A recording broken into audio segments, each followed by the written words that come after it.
So friends जब से मैंने ये वीडियोस बनाने का स्टार्ट किया है सिलसिला उसके अंदर मुझको काफ़ी कमेंट्स आते हैं जो कि सोशल इश्यूज़ के ऊपर आते हैं।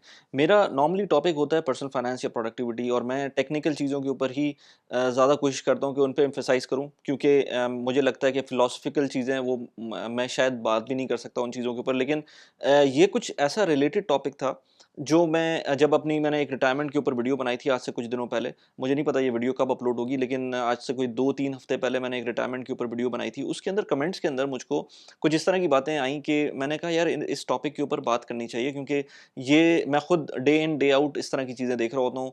बहुत सारे लोग इस चीज़ को जानते हैं कि ये गलत कर रहे हैं, लेकिन फिर भी वो इसी चीज़ को करते आ रहे हैं और नस्ल दर नस्ल ये बातें चल रही हैं। बेसिकली आज हम बात करेंगे रिटायरमेंट प्लानिंग के ऊपर, और रिटायरमेंट प्लानिंग के अंदर मैं कोई टेक्निकल चीज़ों में नहीं जाऊँगा, लेकिन एक एस्पेक्ट है रिटायरमेंट प्लानिंग का जो कि नॉर्मली साउथ एशिया में देखा जाता है। इनफैक्ट साउथ एशिया क्या, बहुत सारे और कल्चर्स में, मैं दुबई में रहता हूँ तो मैंने और भी जो मेंटालिटीज़ हैं वो इस तरह की नज़र आती हैं कि जो रिटायरमेंट कल्चर है, कहने को लोग कहते हैं कि नहीं हम खुद रिटायर होंगे और हम खुद लेट्स से अपना सस्टेन करेंगे अपनी चीज़ों को, लेकिन बैक ऑफ द माइंड जो चल रहा होता है वो ये है कि जो हमारा रिटायरमेंट प्लान है वो हमारे बच्चे हैं और हम उन्हीं के थ्रू रिटायरमेंट करेंगे क्योंकि एज़ सच कोई क्लियर पाथ नहीं होता कि जब आपकी एज एक हो जाएगी, आप रिटायर हो जाएँगे, चाहे आप लेट्स से एक्सपर्ट हो, चाहे आप बैक होम पाकिस्तान, इंडिया में हो, कहीं भी हो। जब आप एक एज पे पहुँच जाएँगे तो उसके बाद क्या होगा? उसके बाद लेट्स से गवर्नमेंट ऑफ़िसर अगर आप हैं या गवर्नमेंट की कोई जॉब कर रहे थे तो आपको तो ऑफ़ कोर्स पेंशन मिलेगी, लेकिन is that pension enough to sustain you? या फिर लेट्स से आप कोई प्राइवेट कंपनी के अंदर काम कर रहे हैं और कोई नॉर्मल जॉब है जो आप कर रहे हैं, उसके अंदर आपको ठीक है सैलरी अच्छी मिल रही थी, लेकिन आपने क्या प्लान किया है अपनी रिटायरमेंट का? तो नॉर्मली लोगों के पास इसका जवाब नहीं होता और normally back of the mind जवाब में ये नहीं कहते, लेकिन बैक ऑफ द माइंड होता ये है कि हमारे बच्चे ही सब कुछ करेंगे।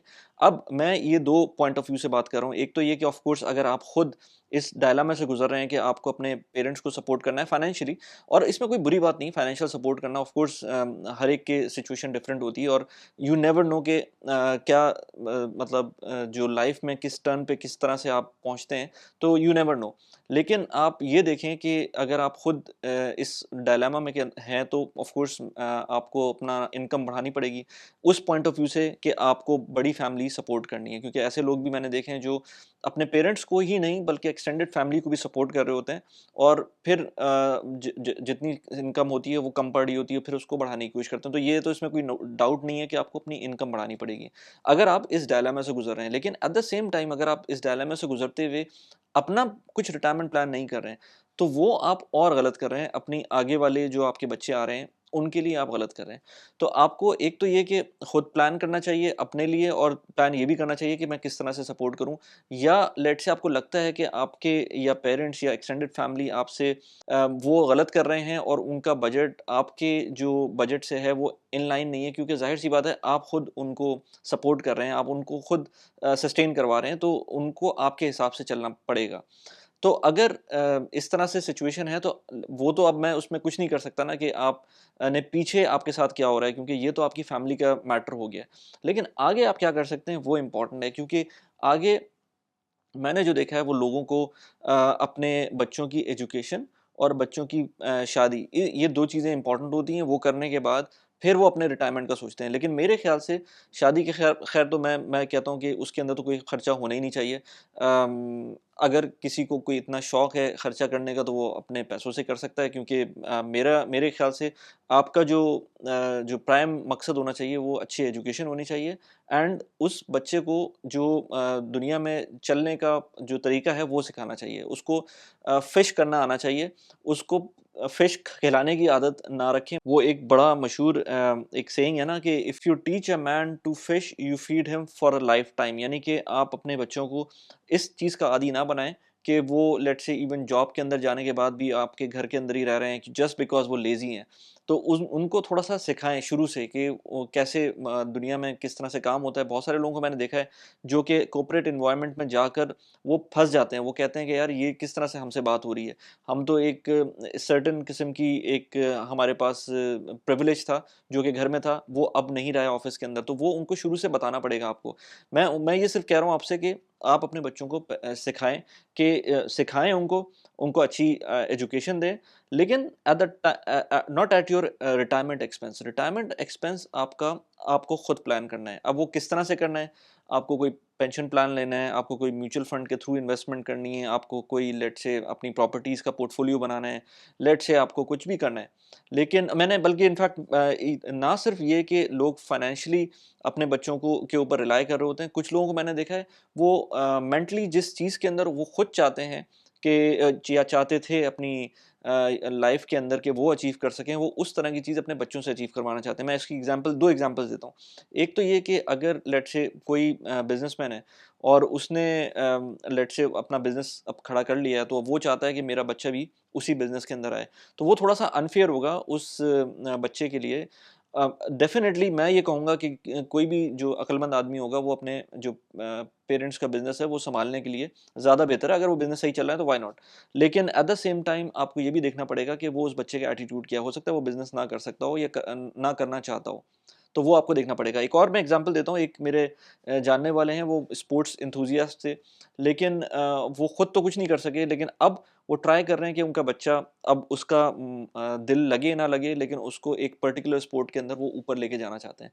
तो इट ऑल बॉइल्स डाउन कि आपका अपना जो माइंडसेट था या जिस चीज़ के अंदर आप लेट्स से अचीव नहीं कर सके अपनी जो जो टारगेट्स थे, वो अब आप अपने बच्चों के थ्रू अचीव करवाएँगे।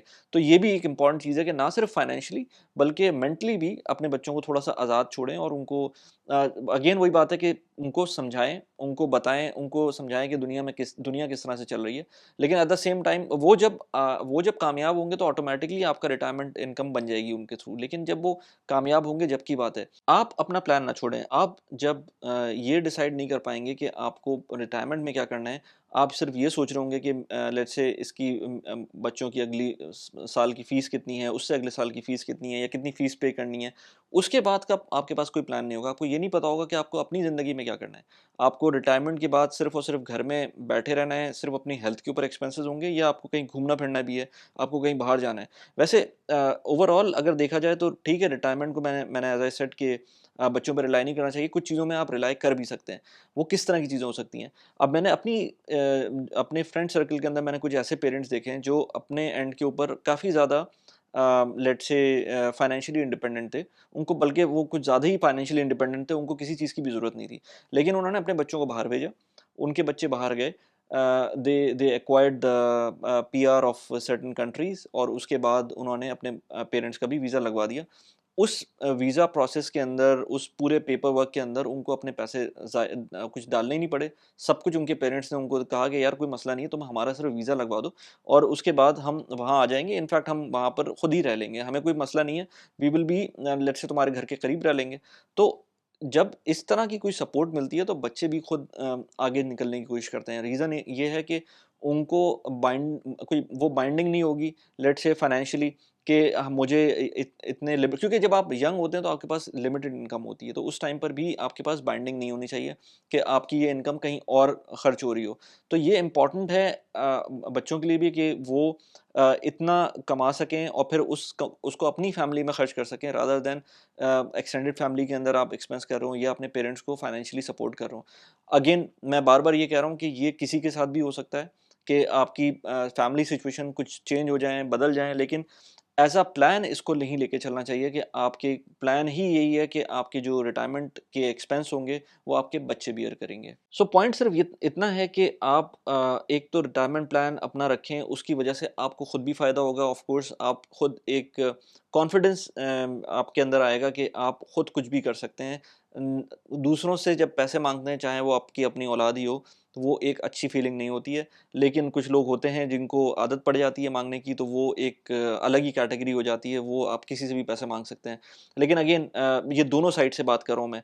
चाहे आप अगर इस कंडीशन में हैं कि आप खुद सपोर्ट कर रहे हैं किसी वजह से अपने पेरेंट्स को फाइनेंशियली, जो कि नॉर्मली वही मैंने कहा ना कि I would say 95% of the cases आप खुद सपोर्ट कर रहे होते हैं पेरेंट्स को, और 5% केसेज़ में आपके पेरेंट्स ने कुछ इस तरह का कर लिया होता है कि उनको ज़रूरत नहीं होती है। लेकिन एट द सेम टाइम अगर आप ये कर भी रहे हैं, तो आगे अपने आगे का जो प्लान है, वो प्रॉपर्ली होना चाहिए, जिसके अंदर आपको ये प्लान करना चाहिए कि आपकी अपनी रिटायरमेंट कैसी होगी। कहीं आपने अपने बच्चों को भी तो अपना रिटायरमेंट प्लान ना बना लियो। मैं पर्सनल फाइनेंस पे बात करता हूँ, प्रोडक्टिविटी के ऊपर बात करता हूँ। मैंने एक वीडियो बनाई थी अबंडेंस वर्सेस स्कार्सिटी माइंडसेट की, वो यहाँ पर उस वीडियो का लिंक लगा दिया है। इसके अलावा मैंने एक वीडियो बनाई थी जिसके अंदर मैंने, अगर आप यूएई मूव करना चाहते हैं और आपको ये देखना है कि आपकी क्या सैलरी होनी चाहिए वो compare to any other country जहाँ पर आप रह रहे हैं, उसका मैंने लिंक यहाँ पर लगा दिया है। कैसी लगी वीडियो प्लीज़ मुझे बताइएगा। Thanks for watching the video. Bye bye.